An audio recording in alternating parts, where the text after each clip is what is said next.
Elias Boone, 51, hadn't heard another man's voice in over a year. He liked it that way.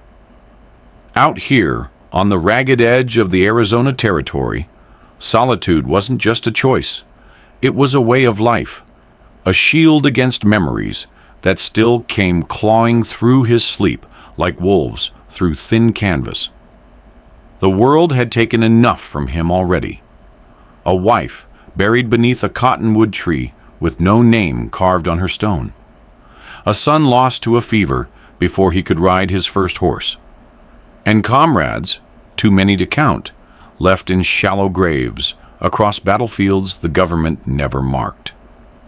Elias didn't mourn anymore.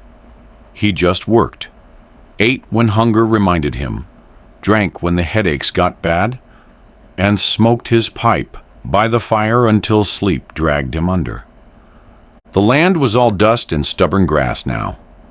What cattle he had were long sold or rustled. What remained was the ranch house he built with his own hands, a half-rotted barn, a well that hadn't run dry yet, and silence so deep it rang in his ears.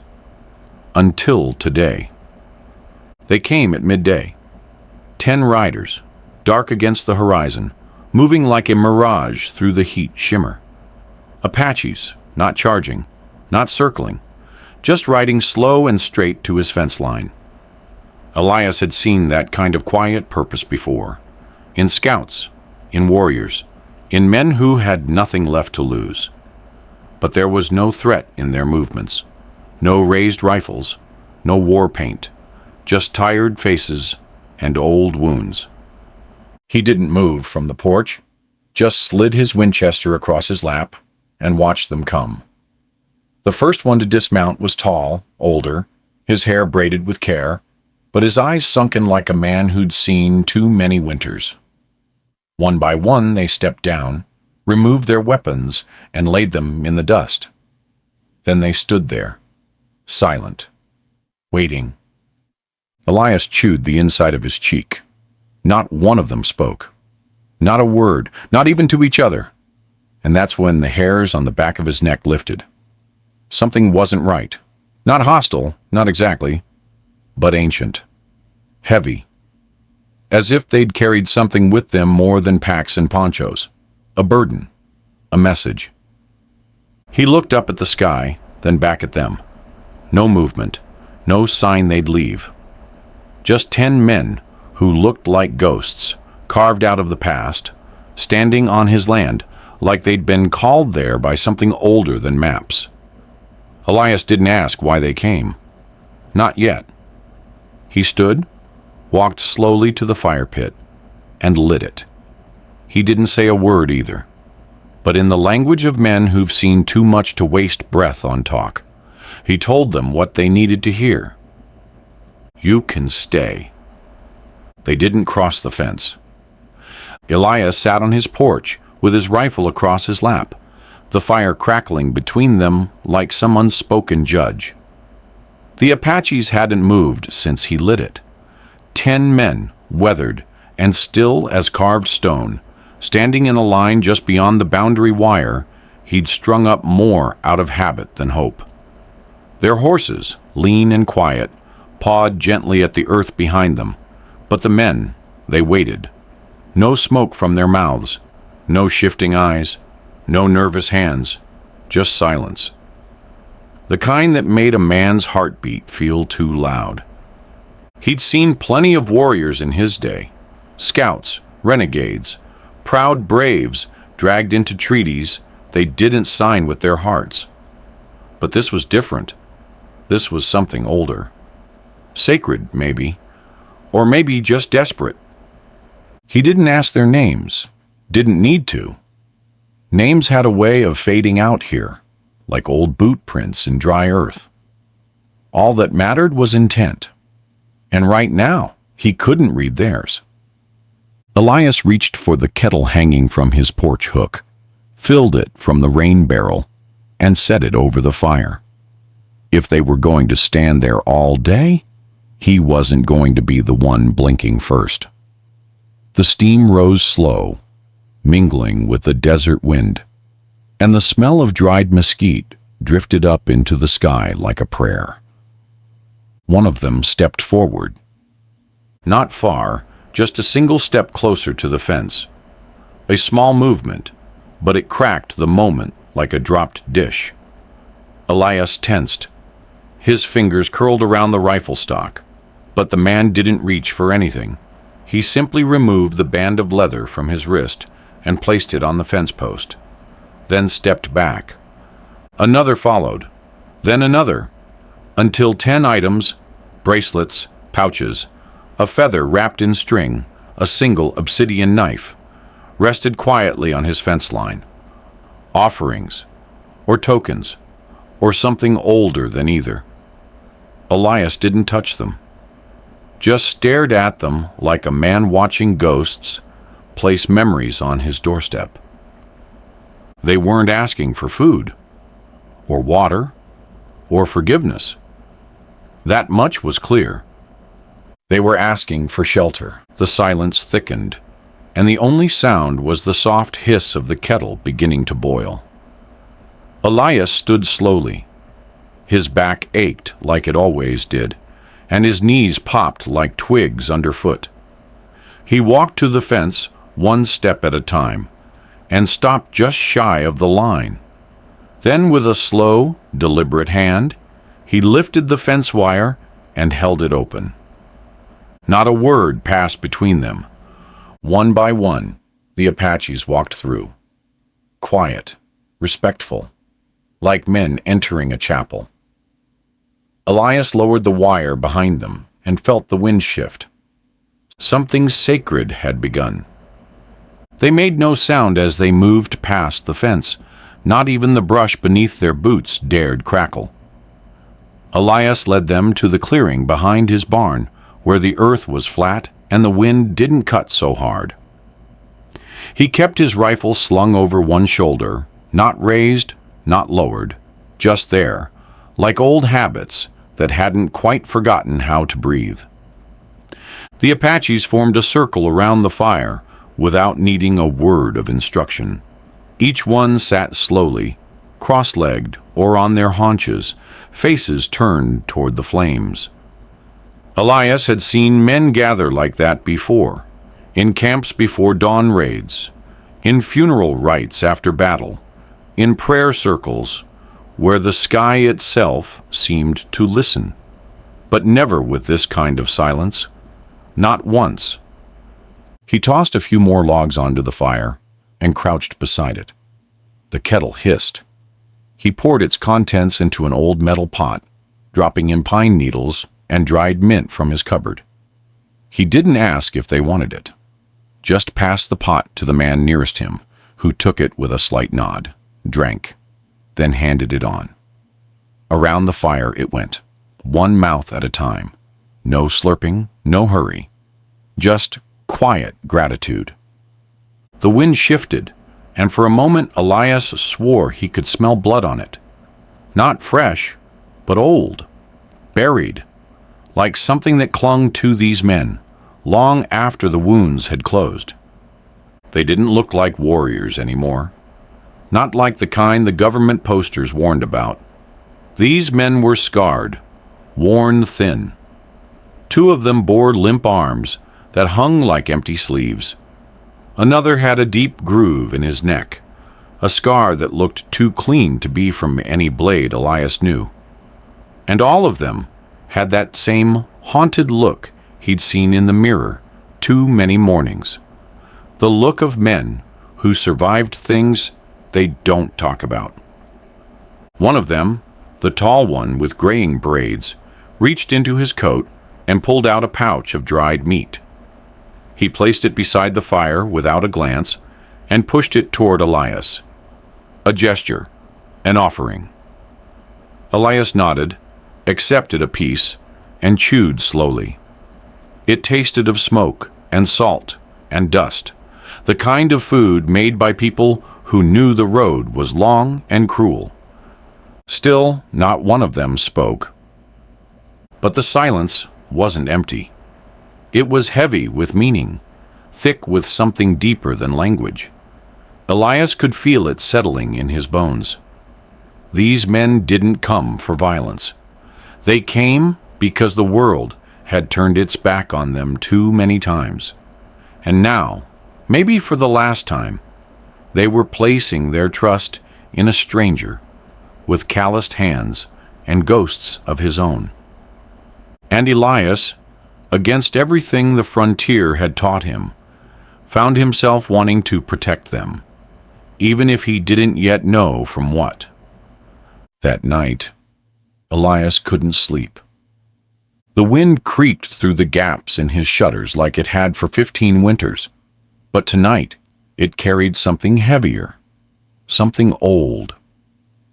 He sat by the window with his pipe unlit, watching the fire outside die down to red coals, the 10 silent forms still sitting in their circle, unmoving as statues. Not one of them had spoken since crossing his fence. And yet, somehow, they'd said everything. He felt it creeping back, the memories he kept buried under chores and whiskey and the weight of silence. But tonight, the past clawed its way up like roots through floorboards. Fort Meade, 1868. He'd been younger then, quicker to obey, slower to ask why. The Army had posted him there after the Dakota raids, said he was good with a rifle and better with Indian tongues. Elias had served as a translator, a liaison, though looking back, liaison felt like a lie. What he really did was soften the words that broke treaties and smoothed over lies. He rode beside Apache scouts on missions that weren't always clean, delivering messages wrapped in orders no man with a conscience should have given.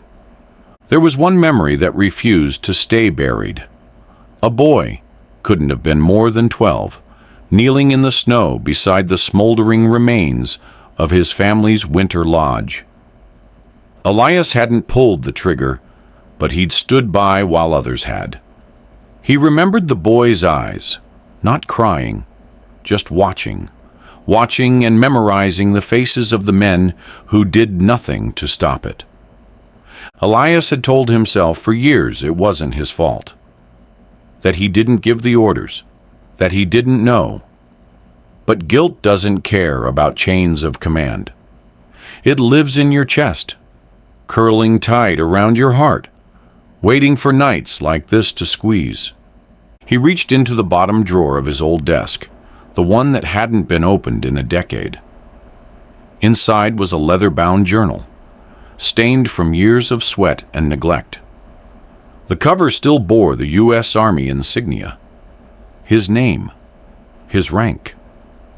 He opened it and flipped through pages filled with field notes, Apache dialects, weather reports, maps. But tucked in the back was the one page he always skipped, the mission report from the Fort Meade incident, the one that ended with 10 dead and 2 survivors unaccounted for. Elias stared at the names listed. None of them matched the men outside, but something told him it didn't matter. The faces had aged, but the pain hadn't. He didn't know who they were yet, but they knew who he was. And still, they had come. He closed the journal and leaned back in his chair, staring at the dying firelight through the warped glass. The past hadn't just come knocking, it had ridden in and made camp. By morning, the fire was nothing but ash and memory.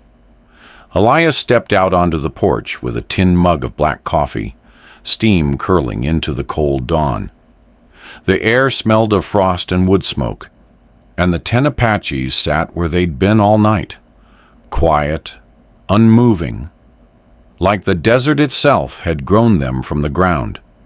He walked out to them, slow, cautious, the way you approach a wounded animal that hasn't yet decided if it'll bite or die.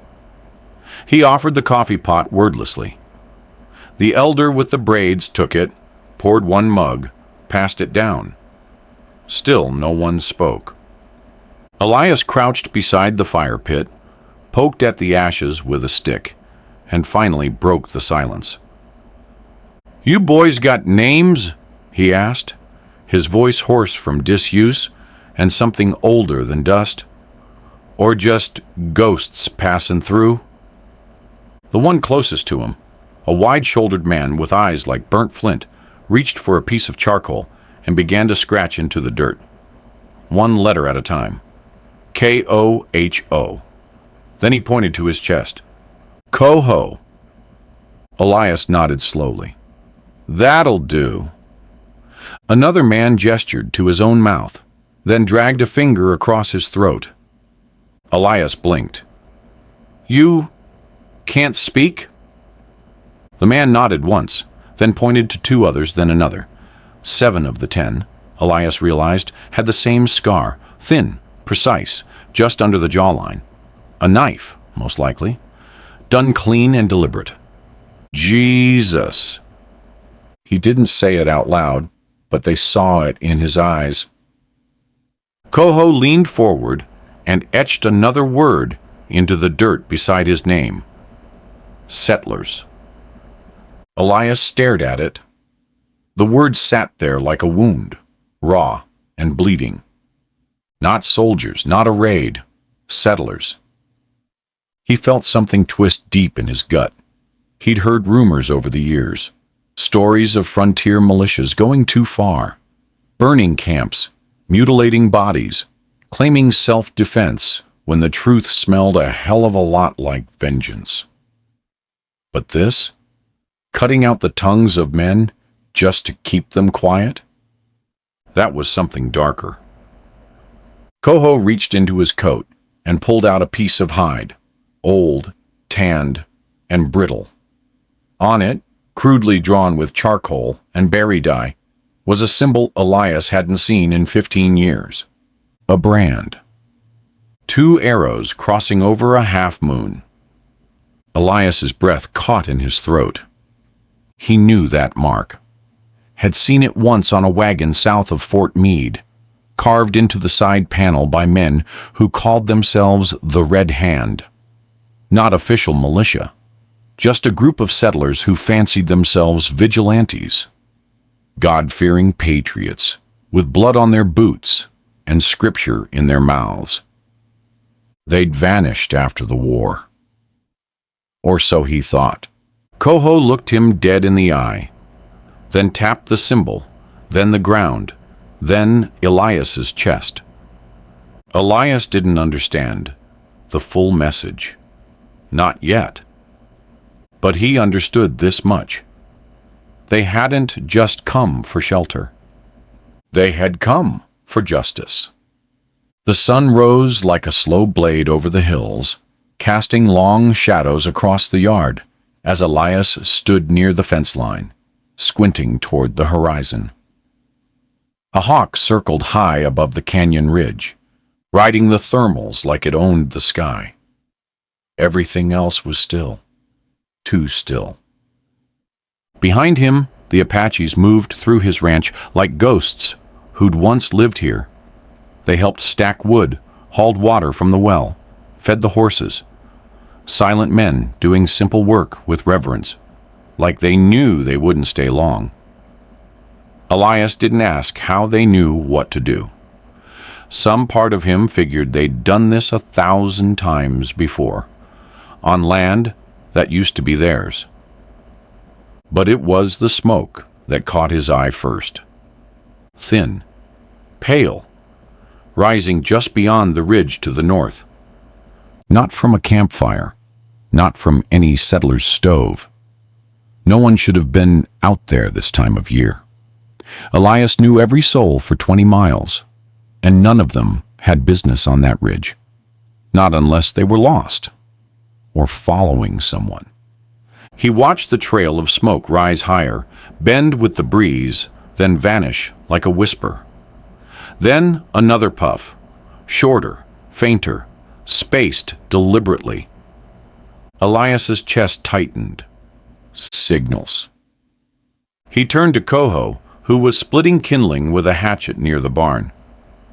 The old Apache saw the look in Elias's eyes before a word was spoken. He dropped the axe, wiped his hands, and walked to the fence line, following Elias's gaze. When he saw the smoke, he didn't react. He didn't flinch or curse or panic. He just stood a little straighter, like a man who'd been expecting this all along. Elias muttered, "You got riders on your trail?" Coho gave a single nod. "Army." Coho shook his head, slow and deliberate. "Red Hand?" This time, the nod came with something else. A flicker behind Coho's eyes. Not fear, something colder. Memory. Elias sighed, rubbed the back of his neck, and looked toward the ridge again. "They know you're here?" Coho hesitated, then reached into his pouch and pulled out a single eagle feather, tied at the base with red twine. He held it out to Elias, palm up. Elias took it, turned it over in his fingers. "What is this?" Coho tapped the feather, then the smoke in the distance, then pointed to his own throat.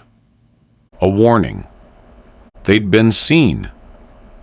The smoke wasn't a message from their people. It was a summons for the others, the ones who took their tongues, who wore settler clothes and spoke the language of law and God while gutting tribes like deer. Elias looked at the feather again and knew they weren't coming for a talk. They were coming to finish what they started. And they were already close. The attic hadn't been touched in 15 years. Elias hadn't needed to. Everything up there was tied to a version of himself he'd buried the same day he laid his wife in the ground. Military papers, medals, dispatches with words like loyalty and duty stamped across blood-stained orders. All of it boxed up beneath dust and spider webs, forgotten on purpose. But as the smoke curled higher beyond the ridge and the air thickened with coming violence, Elias knew it was time to remember what he'd tried so hard to forget. He climbed the narrow ladder slowly, knees groaning with every step. The wooden planks creaked beneath his boots as he pushed open the attic hatch and stepped into the stale air. Sunlight leaked through a cracked window, illuminating the mess of crates and old trunks. The dust danced in the light like unsettled spirits. He found it beneath an old tarp, tucked in a rusted chest beside a box of yellowed letters. The ledger. Brown leather, corner-stitched, stiff as a corpse. He sat cross-legged and opened it on his lap, pages crackling like brittle leaves. His name was on the first line, printed in the neat cursive of a quartermaster who'd been dead 20 years. Underneath, lists of names, dates, and commands, troop movements, ration allotments, and deeper in, something uglier. A list of unaligned hostiles, civilians, families, names never recorded by the government, just rough sketches. Old man, bad leg. Girl with crooked eye. Mute child. And then the mark. That same symbol Coho had drawn in the dirt. 2 arrows over a half moon. Red Hand Militia. A rogue unit, never sanctioned, made up of former scouts and failed ranchers, with too much liquor and not enough soul. They'd operated south of Fort Meade for just over a year. Long enough to burn down 7 Apache settlements, mutilate dozens, and then vanish into the scrub when the politics shifted. Elias had seen the reports, had passed them up the chain, but nothing came of it. There was always some war, some treaty, some new threat. The Red Hand were useful back then, brutal men willing to do what the army wouldn't put on paper. And Elias, God help him, had kept quiet. His fingers stopped at a name. Silas Denton, a corporal turned deserter, later listed as presumed dead. Elias had met him once. Charismatic, fast-talking, the kind of man who could shoot you in the belly and make you thank him for the favor. There'd been rumors he'd survived, reinvented himself out west, set up a homestead near Red Rock Gulch. Now it seemed he hadn't just survived, he'd grown roots, deep enough to send riders after 10 maimed ghosts who still remembered his sins. Elias closed the book and sat in silence. The attic felt colder than before. Not from wind, from reckoning. Silas Denton was still out there. And he was coming. The sun was sinking low when Elias stepped out of the attic, ledger tucked under one arm like a curse he couldn't shake. He moved slower now, not from age, but from weight. The kind that settles into a man's chest when he realizes the past isn't done with him. Not yet. Out by the barn, Coho and 2 of the younger men were tending to the horses. Another was stacking firewood in perfect rows. The rest were near the fire pit, sharpening knives and arrowheads in silence. Preparing, not just for the night, for something worse. Elias walked toward the wagon that had been sitting by the fence since they'd arrived. He hadn't paid it much mind at first. It was plain, unremarkable. Old wood, patched canvas, a few satchels tied to the rear axle. But something about it tugged at him now. A shadow that hadn't moved all day. He stepped up to the side, hand resting on the frame. "Anyone in there?" he asked, not expecting an answer. The canvas shifted. Then a whisper, so faint it could have been wind. "Please, don't tell them I'm here." He froze. The voice was young, female. He pulled the canvas aside gently and peered in. She was curled in a nest of wool blankets, barely big enough to fill them. Dark hair matted with dust, skin bruised beneath her left eye. Couldn't have been more than 12, maybe 13. Her eyes locked on his, wide, wary, too old for her face. Elias's voice softened. "What's your name, girl?" She hesitated, then spoke, barely louder than breath. "Lita." "You with them?" He nodded toward the men by the fire. She shook her head. "My mother was. She died last winter. Coho. He found me." Her fingers gripped the blanket tighter. Elias noticed then, around her wrist, a red thread. Frayed and knotted, but unmistakable. Just like the twine wrapped around the eagle feather Coho had given him. He crouched, leveling his voice. "That thread, you know what it means?" She nodded once. Her lips trembled. "It was my father's." Elias blinked. "Your father?" She looked away. "His name is Denton." The world seemed to tilt beneath Elias's boots.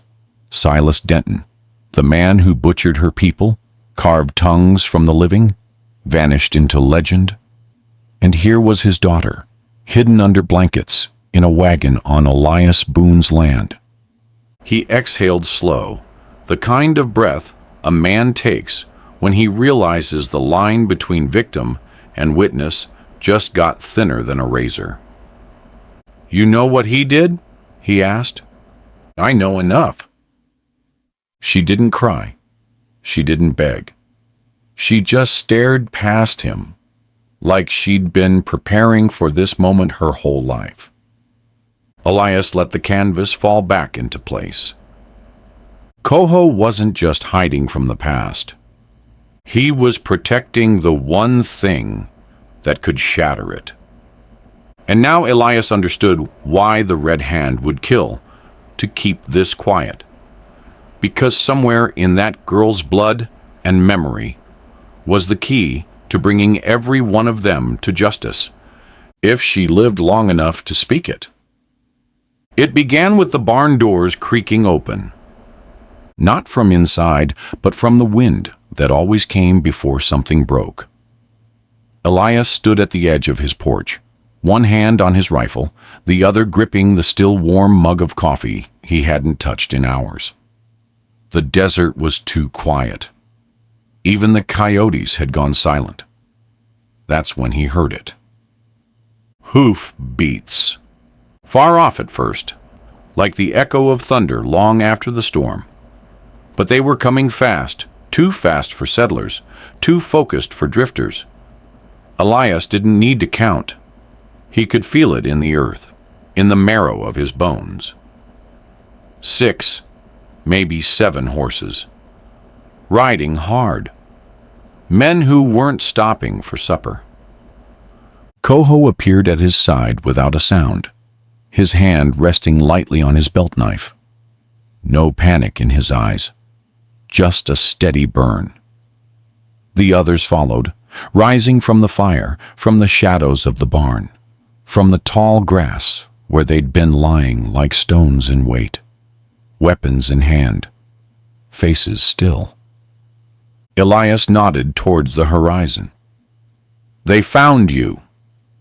Coho gave the faintest nod. From inside the wagon, Lita peeked through the canvas flap. Her small hand gripped the wooden edge like it was the only thing holding her to the world. "Stay down," Elias told her, not harshly, but with the firm voice of a man who'd seen too many young ones die, because they didn't. The riders crested the far ridge like shadows sliding down a blade. Dust billowed behind them, but there was no mistaking the silhouette of the lead man. Broad shoulders, wide-brimmed hat, rifle across the saddle like a declaration. Denton's men. They didn't ride in circles, didn't call out, they came straight for the house. Elias stepped off the porch, cradling the rifle tight. His boots hit the dust with finality. Coho joined him, then 2 more. No war cry, no speeches.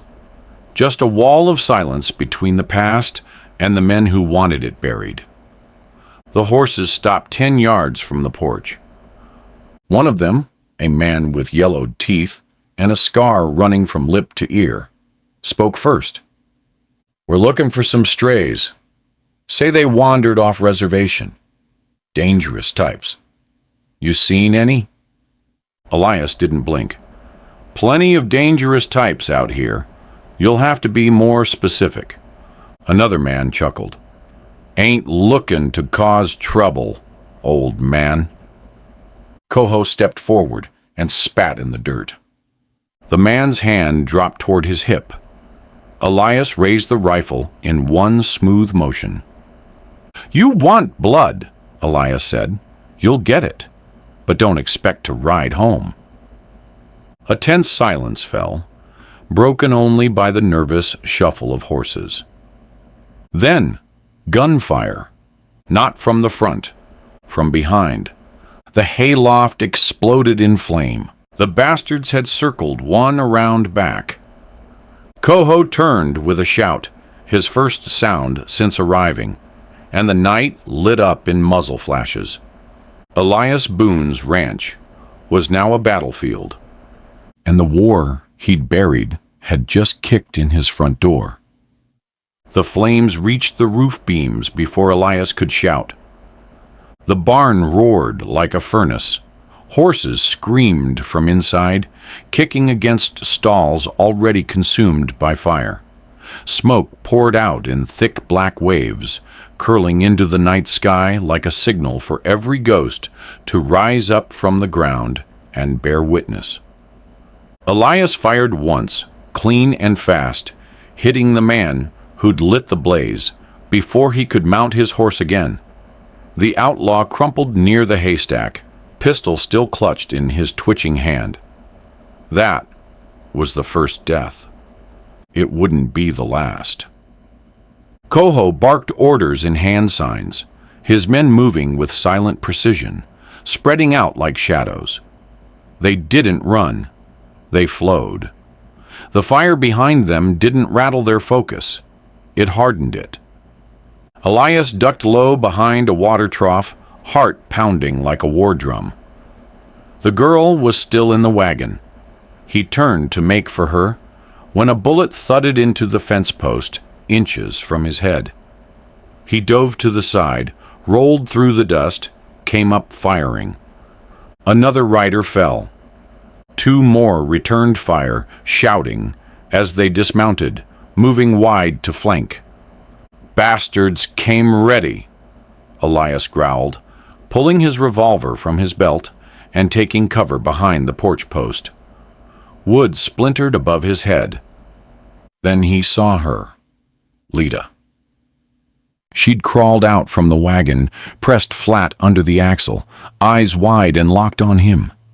She didn't scream, didn't cry, just looked at him like she expected him to fail. That's when he made the vow. Not out loud, not in some big cinematic speech. He made it the way men like Elias made promises, by planting his boots in the dirt, squaring his shoulders, and stepping into hell. He would not let her die here. Not in his yard. Not in silence. He charged forward, firing once, twice, until his revolver clicked dry.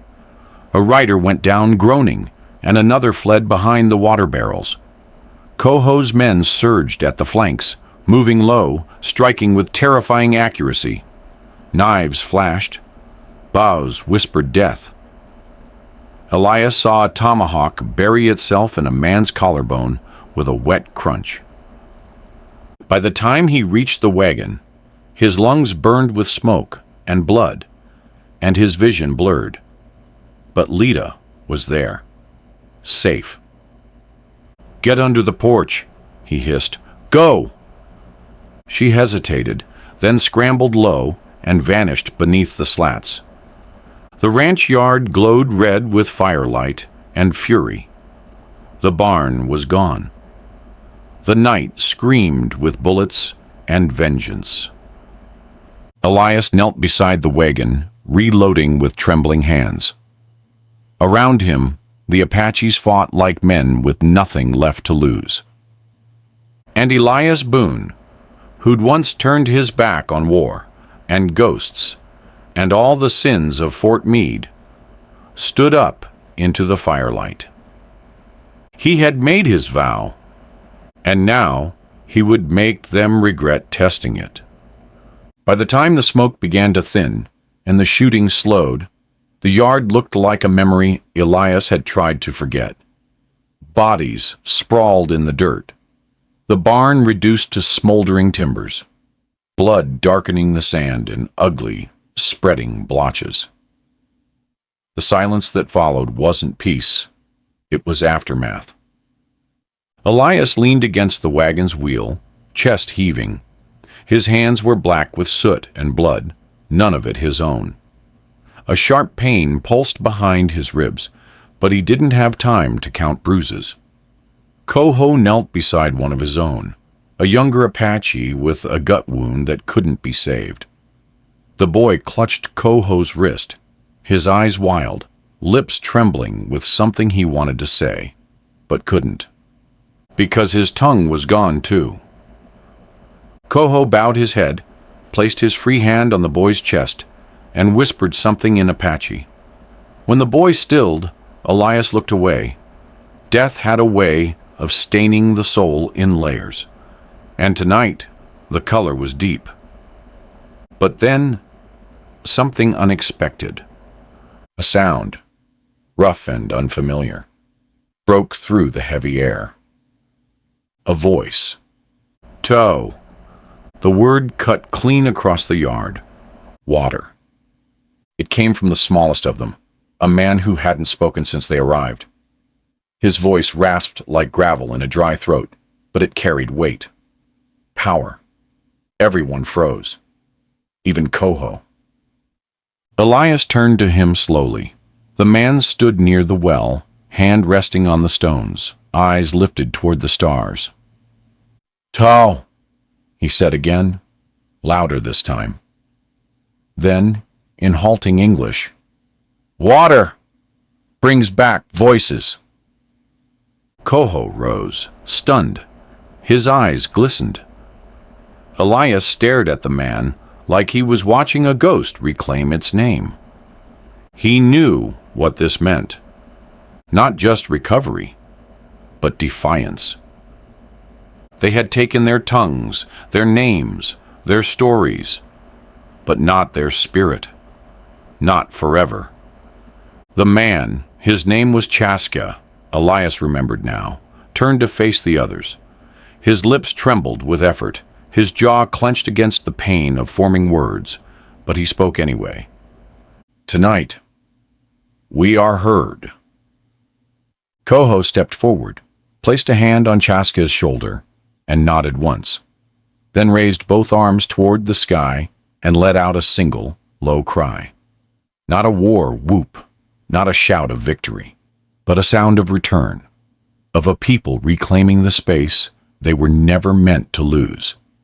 Elias looked down at the ground, where blood and water mixed beneath his boots. "God damn," he muttered. "They're not ghosts, they're thunder." The others began to hum, not loud, not in unison, but enough that the air felt alive again. Lita crawled out from beneath the porch, wide-eyed. She stepped beside Elias, clutched his sleeve, and whispered. He spoke. "Yeah," Elias said, voice thick. "He did." And the world would never silence him again. By sunrise, the ranch was quiet again. The barn was ash. The dead had been buried in makeshift graves out by the west fence, and the wounded rested in silence beneath patchwork blankets, soaked in sweat. Elias had barely slept. He didn't need to. The kind of clarity that comes after blood is shed, doesn't ask for rest. It demands action. So by midday, he rode out. He didn't take the main road. Too easy to spot, too easy to stop. Instead, he followed a dry arroyo west, through brush and shadow, until the sandstone towers of Red Rock Gulch rose up like rusted teeth in the sun. It was a lawless place. Always had been. One of those towns where men like Silas Denton didn't just survive. They flourished. Elias tied his horse to a post outside the saloon and stepped through the doors without a word. Inside, the air stank of whiskey and smoke and secrets. A card game paused mid-hand. Conversation died like someone had blown out a lantern. Denton was there. Sitting at the far end of the room, one boot propped on a chair, glass of rye in hand, like he didn't have a care in the world. His hair had gone silver at the temples, but the smirk was still the same, arrogant, lazy, lethal. He looked up and smiled. "Well, I'll be damned," he drawled. "Elias Boone. Thought you drunk yourself into the dirt years ago." Elias didn't return the smile. "I came for answers, Denton." "You came alone?" Elias nodded once. "That's how this ends." Denton set the glass down slowly. "You always were the idealist. That army ledger you dug up. Don't think I don't know about it. But there's no court out here. Just men with bullets and a good memory. You mutilated civilians, Silas. You cut out tongues. You branded children. And now your men are dead in my yard." Denton shrugged. "Collateral? You think the army didn't know? Hell, they handed us the matches and pointed at the firewood." "You hunted them," Elias said, voice flat, "even after the wars ended." They weren't supposed to survive, Denton spat. And that girl, she's not supposed to speak. Elias stepped closer. But she will, and every word she says will burn you to the ground. The saloon went deathly still. Denton rose, slow and deliberate, pulling back his coat to show the pistol on his hip. You really think you'll walk out of here with that kind of talk? Elias didn't flinch. I'm not here to walk out. I'm here to draw fire. The back door burst open. Coho! Chaske! 3 more Apache men, silent, swift, armed to the teeth. They flooded the room like a shadow had spilled through the walls. Patrons scattered. Cards flew. Chairs overturned. Elias raised his voice, low but sharp. You ran out of places to hide, Silas. For the first time in his life, Elias Boone saw Silas Denton afraid. And he knew then, this wasn't justice riding in. It was judgment. Silas Denton stood frozen in the middle of the saloon, fingers twitching above his pistol, but his eyes weren't on Elias anymore. They were locked on the men flanking the room, each one cut from the land he thought he'd buried years ago. Coho stood to the left, axe in hand. Chaska to the right, bow strung and ready. The others spread out behind him, like the pass forming a noose. But it wasn't the weapons that rattled Denton. It was the silence. That awful, deliberate silence. Elias took another step forward. You recognize them? Denton didn't answer. Elias raised his voice, just enough to be heard over the creak of the swinging saloon doors. You should. You tried to erase them. I did what had to be done, Denton growled. We were losing the territory. The treaties were worthless. Those people. They weren't those people, Elias snapped. They were families, children, and one of them. She's still alive. The saloon air thickened. Lita, Elias said slowly, like dropping a match onto dry grass. She remembers the night your men cut her mother's throat. She remembers the screaming, and she remembers you. Denton flinched, barely, but it was enough. She's your daughter, Elias said, and don't bother denying it. She has your eyes. Silas looked away. A muscle in his jaw twitched. The mother was a mistake. Elias stepped in close now, chest to chest. Number she was a woman you brutalized, and Lita is the proof you left behind when you thought no one was watching. Silas's voice turned venomous. That half-breed bastard is nothing to me. Coho moved. So fast it was a blur. His knife was at Denton's throat before the man could breathe. Elias raised a hand, barely, and Coho stopped, but the blade stayed where it was.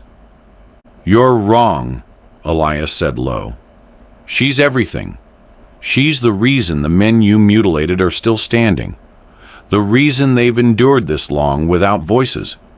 Because someday, someone would speak for them. Denton sneered. She's just a girl. No, Elias said. She's your reckoning. He reached into his coat and pulled out a folded parchment, blood-stained, creased from being read too many times. He handed it to Denton. Go ahead, Elias said. It's her statement, in writing, signed by every man here, names, dates, places.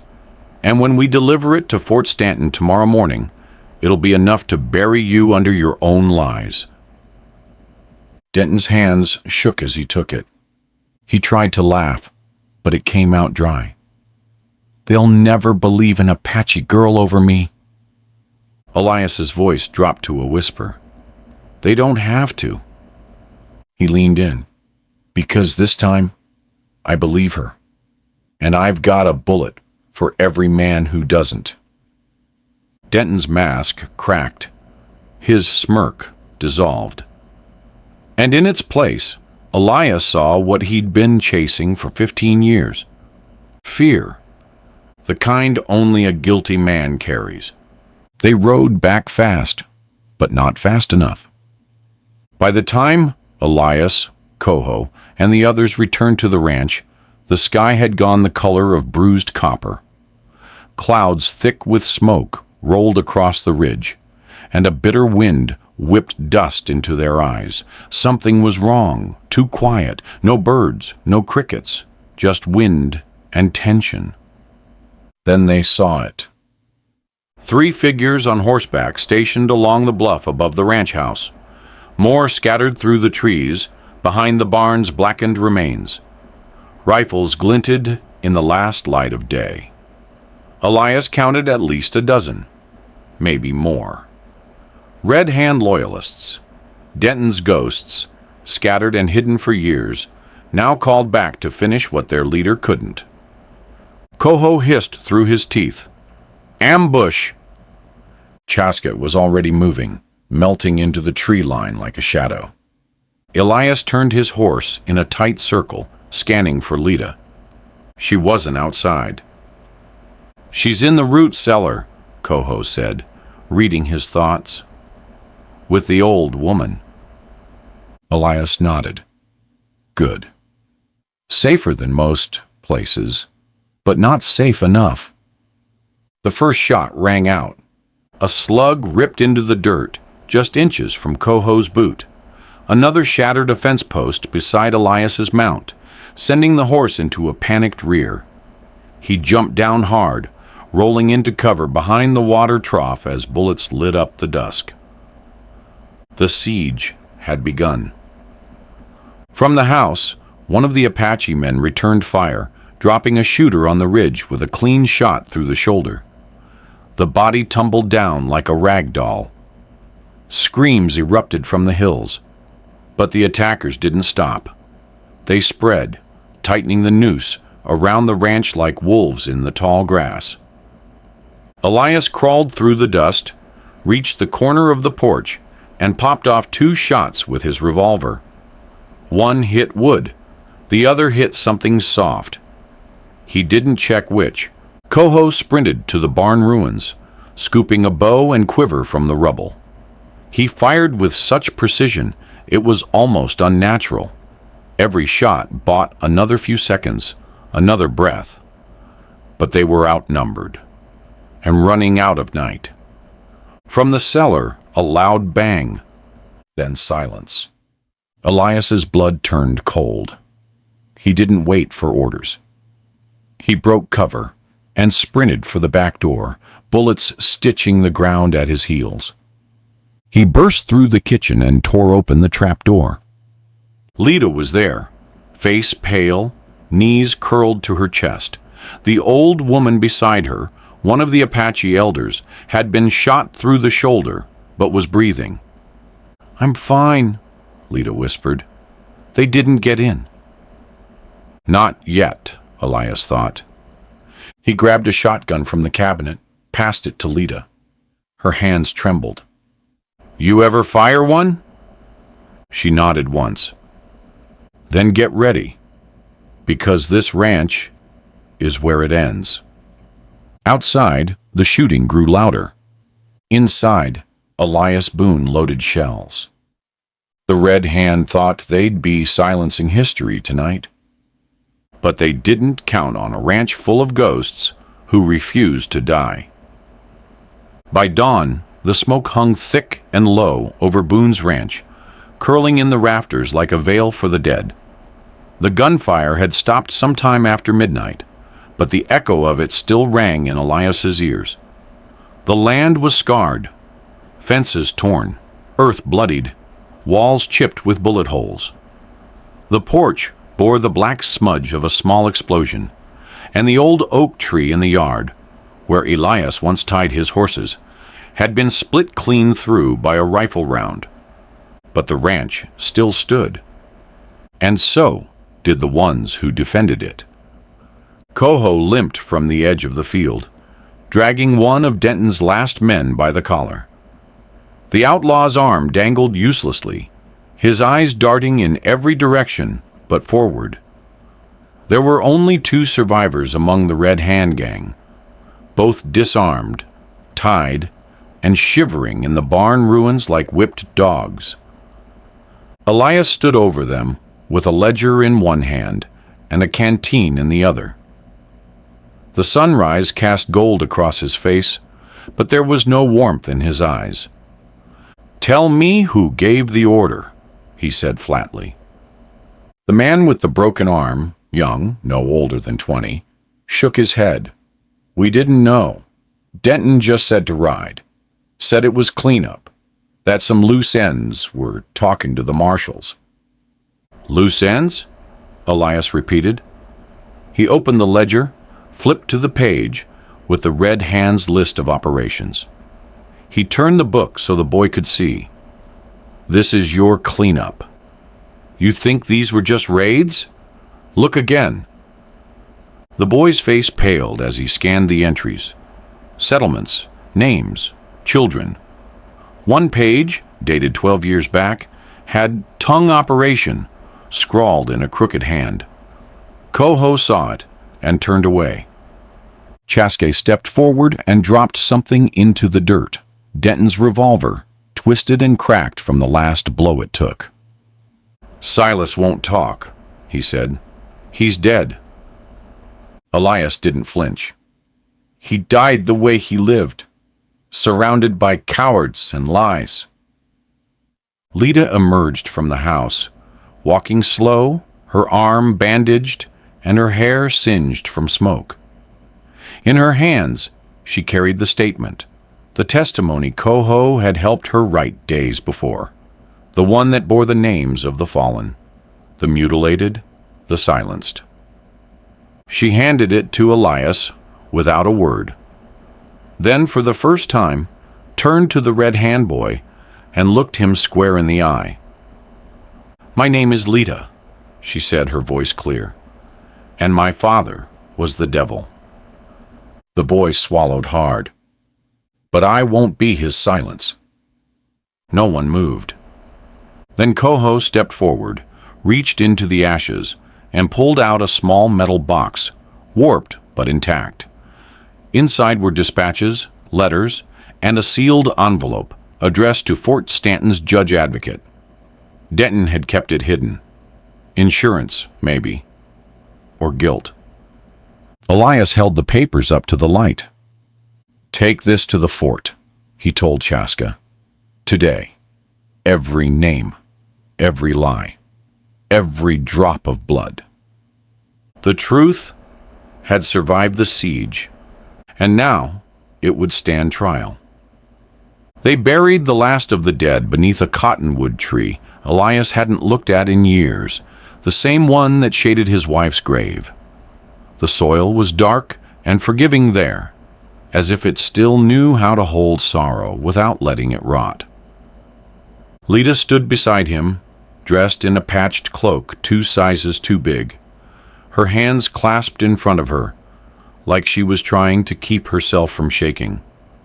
She didn't cry. Not when the final shovelful fell. Not when Coho sang the old morning song in that low, haunted hum that vibrated in Elias's ribs.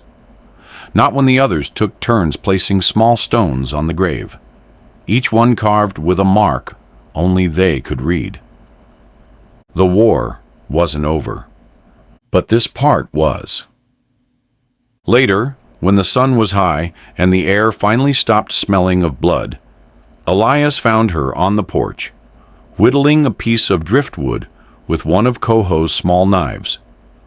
Her hands worked with the quiet patience of someone far older than her years.